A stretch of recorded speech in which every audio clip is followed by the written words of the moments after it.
চলো আজকে আমি পৃথিবীর সব থেকে বড় 500 টাকা দিয়ে আমার ঈদের শপিং করবো। ভাই লাস্টে গিয়ে যে দোকানদার খেপে গিয়ে আমাকে দোকান থেকেই বের করে দেবে এটা কল্পনা করতে পারিনি। ভাই এই চ্যালেঞ্জ কমপ্লিট করার জন্য আমরা চলে এসেছি পৃথিবীর সব থেকে বড় শপিং মলে। ভাই সরি এটা একটু বেশি চাপা হয়ে যাচ্ছে, মানে পাবনার সব থেকে বড় শপিং মলে। তারপর আমি দৌড়াতে চলে আসি স্পাইডার নামে এই দোকানটিতে। এই দোকানটিতে অনেক সুন্দর সুন্দর টি শার্ট ছিল।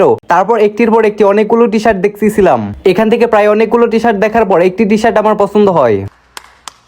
টি শার্ট তো পছন্দ করলাম, এখন চলো দেখা যাক পৃথিবীর সব থেকে বড় টাকা দেখে দোকানদারের রিয়াকশন কি হয়। সময় কম, শুরু করো। তারপর কাউন্টারে এসে দোকানদার আমার টি শার্টটি দিয়ে দিল। তারপর আমার পকেট থেকে পৃথিবীর সব থেকে বড় টাকা বের করে দোকানদারকে দেই। প্রথমে তো ভাইটি এদিক ওদিক দেখতেছিল ভালো করে টাকা, পরে বুঝতে পারে এটি আসল টাকা না। তারপর আমার টি শার্টটি রেখে খালি হাতে আমাদের বেরিয়ে আসতে হয়। এরপরের পার্টে আমার বন্ধু পৃথিবীর সব থেকে বড় টাকা নিয়ে তার বিয়ের গহনা কিনতে যায়।